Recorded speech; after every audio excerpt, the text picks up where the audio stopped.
Good morning students. BSc BEd third year में zoology में आज बात करते हैं। नेक्स्ट टॉपिक ग्लूकोकॉर्टिकॉइड, जिसमें आपको बताया गया था कि इसके अंदर यह कार्बोहाइड्रेट या अन्य जैव अणु के इसके अंदर पाचन में या उसके मेटाबॉलिज्म में मदद करता है। इसके उदाहरण जो है मुख्य रूप से कॉर्टिसोल और कॉर्टिसोन होते हैं, जिसमें कॉर्टिसोल का फंक्शन इसके अंदर सबसे पहले आपको बताया गया था। कॉर्टिसोल का इसके अंदर कह सकते हैं ग्लूकोकॉर्टिकॉइड जो है कॉर्टिसोल, उसका कार्य क्या होता है? इंसुलिन के हार्मोन के विपरीत कार्य करता है। जैसे इंसुलिन ब्लड में ग्लूकोज लेवल को कम करता है, तो ये ग्लूकोज लेवल को इसके अंदर बढ़ाता है। स्ट्रेस के समय इसके अंदर कॉर्टिसोल हार्मोन जो है एक्टिव होता है, जो कि प्रोटीन और वसा से इसके अंदर कह सकते हैं ग्लाइकोजन, और ग्लाइकोजन से ग्लूकोज बनाता है। इसके कारण इसके अंदर, या जिसे कहा जाता है ये ग्लूकोज नियोजेनेसिस जो होता है उसको बढ़ाता है, अन्य स्रोत से ग्लूकोज को बनाना। इसी कारण इसके अंदर कह सकते हैं इसे कॉर्टिसोल को एंटी स्ट्रेस हार्मोन भी कहा जाता है, क्योंकि ये स्ट्रेस के समय उत्पन्न होता है और स्ट्रेस या तनाव को कम करने का कार्य करता है। अन्य कार्य जैसे कॉर्टिसोल के कौन कौन से हो सकते हैं? यह एंटी इन्फ्लेमेटरी होता है और एंटी एलर्जिक होता है। तो एंटी एलर्जिक और एंटी इन्फ्लेमेटरी दो इसके अंदर कह सकते हैं अलग अलग प्रकार के इसके अंदर कार्य इसके द्वारा किए जाते हैं। इन्फ्लेमेशन क्या होता है? इसके अंदर कहीं भी चोट लग जाती है तो सूजन आना और उसमें जलन होती है। कहीं भी चोट लगने पर जलन होना और सूजन आना को इसके अंदर कह सकते हैं कहा जाता है इन्फ्लेमेशन। और कहीं एलर्जी हो जाए, एलर्जी इसके अंदर कह सकते हैं होती है, तो उसको रोकने के लिए इसके अंदर यह हार्मोन उपयोग में लाया जाता है, जिसके कारण इसको एंटी एलर्जिक और सूजन और जलन को कम करने के लिए इसके अंदर कह सकते हैं इसका उपयोग किया जाता है। इस कारण से एंटी इन्फ्लेमेटरी हार्मोन कहा जाता है। इसके अलावा कॉर्टिसोल का उपयोग इसके अंदर जो है डिजीज रूमेटॉइड ऑर्थराइटिस जो डिजीज होती है, रूमेटॉइड ऑर्थराइटिस डिजीज के उपचार में भी कॉर्टिसोल का उपयोग किया जाता है, जो कि इसके अंदर पूछा जा सकता है इसके अंदर कंपटीशन एग्जाम में भी कि रूमेटॉइड ऑर्थराइटिस के इसके अंदर उपचार में कौन से इसके अंदर कह सकते हैं इसके अंदर मुख्य रूप से हार्मोन का उपयोग किया जाता है, कॉर्टिसोल का, या इसके अंदर कह सकते हैं जिसे कहा जाता है ग्लूकोकॉर्टिकॉइड्स का। और ग्लूकोकॉर्टिकॉइड जो होता है इसके अंदर ये भी किससे सीक्रेट होता है? सेकंड लेयर जो कॉर्टेक्स की होती है उससे सीक्रेट होगा। उसके अलावा अस्थमा भी इसके अंदर सीवियर होने पर इसके अंदर कह सकते हैं जो ड्रग या दवाई होती है उसमें भी इसके अंदर कॉर्टिसोल मिलाया जाता है। इसके अलावा इसके अंदर इम्यूनो सप्रेसिव इसके अंदर कह सकते हैं लक्षण इसके अंदर जो कह सकते हैं वाला हार्मोन होता है। इम्यूनो सप्रेसिव इसके अंदर कह सकते हैं लक्षण वाला हार्मोन है, मतलब इसके अंदर यह प्रतिरक्षा को रोकने वाला, क्योंकि कोई भी इसके अंदर कह सकते हैं ऑर्गन जैसे ट्रांसप्लांट किया जाता है तो उस समय इम्यून सिस्टम एक्टिव हो जाता है उसके अगेंस्ट, या कोई भी इसके अंदर एंटीजन इसके अंदर कह सकते हैं शरीर में जैसे वायरस या बैक्टीरिया आता है तो इम्यून सिस्टम एक्टिव होता है, क्योंकि उसको फॉरेन मानता है, दूसरा मॉलिक्यूल मानता है इसलिए।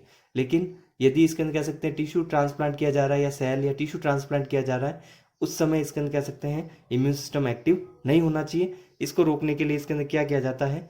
इम्यून सप्रेसिव ड्रग के रूप में या दवाई के रूप में कॉर्टिसोल दी जाती है, क्योंकि इसके अंदर ये एंटीजन और सूक्ष्म जीव जो होते हैं, माइक्रो ऑर्गेनिज्म जो होते हैं, उसके लिए होने वाली प्रतिरक्षा क्रियाएं जो है ये इम्यून रिएक्शन को इसके अंदर कह सकते हैं यह सप्रेस करता है, रोकता है।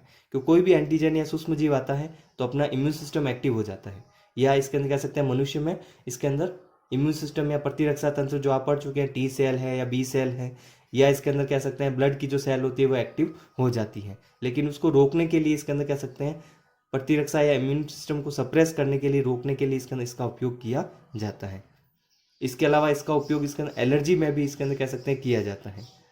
स्किन और आई डिजीज, स्किन या त्वचा संबंधी कोई भी रोग होता है या नेत्र संबंधी कोई भी रोग होता है, उसके लिए बनने वाली जो ऑइंटमेंट होती है, ऑइंटमेंट जो ट्यूब से इसके अंदर जो होती है, तो स्किन के लिए जो भी ट्यूब बनती है और आईज डिजीज के लिए जो भी ट्यूब बनती है उसमें भी कॉर्टिसोल मिलाया जाता है, उसमें भी इसका यूज़ किया जाएगा। और इसके अलावा इसके अंदर कह सकते हैं ये ट्यूब के रूप में उपयोगी होती है। कॉर्टिसोल को जब इसके अंदर कह सकते हैं ऑइंटमेंट में मिलाया जाएगा तब ज़्यादा इफेक्टिव होगी, क्योंकि या तो ट्यूब के रूप में मिलाया जा सकता है, या कॉर्टिसोल मेडिसिन के रूप में हो सकता है, इसके टैबलेट के रूप में दिया जा सकता है, या ऑरल इसके अंदर पीने की जैसे दवाई के रूप में भी दिया जा सकता है।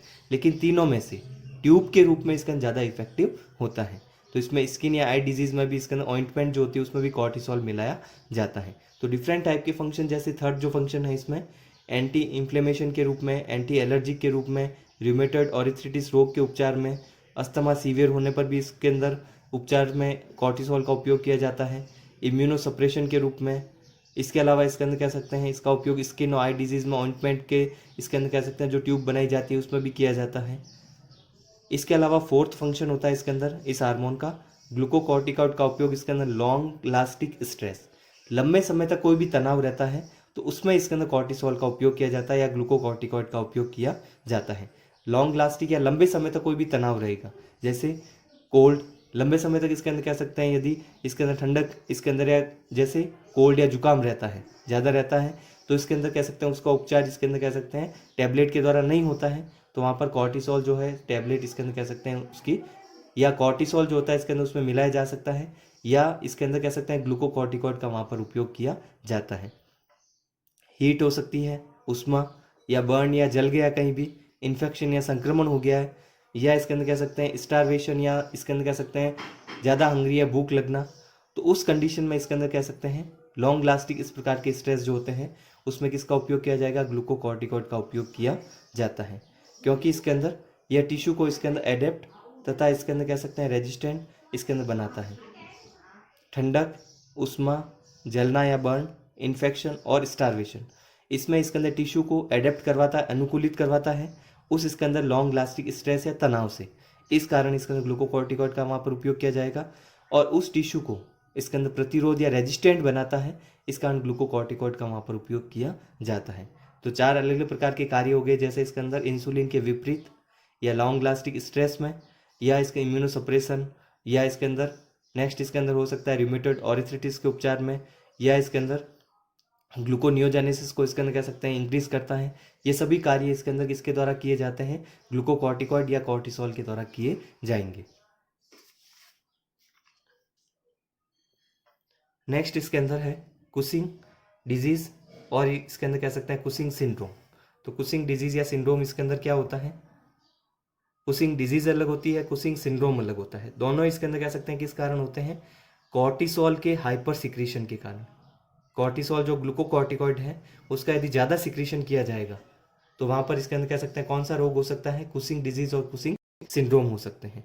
उसके क्या लक्षण होते हैं कि कुशिंग रोग हुआ है, आइडेंटिफाई या कैसे पहचाना जाता है, हाइपरग्लाइसेमिया, हाइपरग्लाइसेमिया मतलब ग्लूकोज की कंसंट्रेशन बढ़ती है ब्लड में, ग्लूकोज ज़्यादा सिक्रीट होगा, क्योंकि ग्लूकोनियोजेनेसिस जैसे इसके अंदर या ग्लाइकोजन से इंसुलिन के विपरीत कार्य करता है तो उसमें ग्लूकोज कंसंट्रेशन बढ़ती है, लेकिन यदि और ज़्यादा कॉर्टिसोल सिक्रीट हुआ तो ग्लूकोज के लेवल को और बढ़ाता है, इस कारण इसके अंदर यहाँ पर ग्लूकोज कंसंट्रेशन बढ़ेगी, इस कारण इसे कहा जाता है हाइपर ग्लाइसेमिया।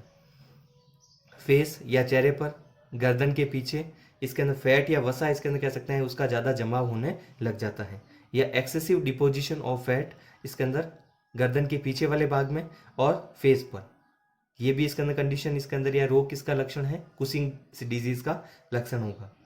इसके अलावा किडनी के द्वारा पोटेशियम के अधिक इसके अंदर रिलीज होने से पेशियों में कमजोरी भी आ जाती है, तो किडनी के द्वारा इसके अंदर जो एक्सक्रीशन होता है, उत्सर्जन का कार्य जो किया जाता है उसमें पोटेशियम को ज़्यादा रिलीज करेगा, यूरिन में इसके अंदर पोटेशियम ज़्यादा बाहर जाएगा, इसके कारण इसके अंदर मसल्स या पेशियों में मस्कुलर वीकनेस भी आने लग जाती है, क्योंकि नॉर्मल या सामान्य मात्रा की तुलना में और इसके अंदर कह सकते हैं ज़्यादा यदि पोटेशियम सिक्रीट होगा तो मसल्स या पेशियाँ इसके अंदर वीक होने लग जाएगी।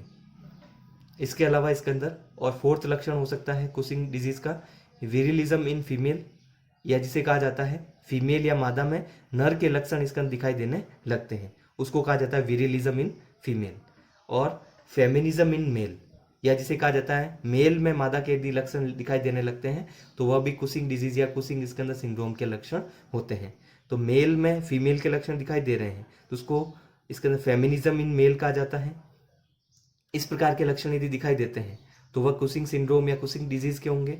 और दूसरा विरिलिज्म इसके अंदर फीमेल में मादा में नर के लक्षण दिखाई देते हैं, उसकी वॉइस है या शरीर इसके अंदर कह सकते हैं आर्म्स या भुजाएं मजबूत होने लग जाती हैं, तो वहाँ पर इसके अंदर कह सकते हैं मादा में नर के लक्षण इस प्रकार से यदि दिखाई देते हैं तो वहाँ पर क्या होगा कि इसके अंदर वॉइस अलग अलग हो जाएगी, तो वहाँ पर फीमेल में यदि मेल के लक्षण इस प्रकार से दिखाई देते हैं तो वह इसके अंदर कुशिंग डिजीज या कुशिंग सिंड्रोम के लक्षण होते हैं।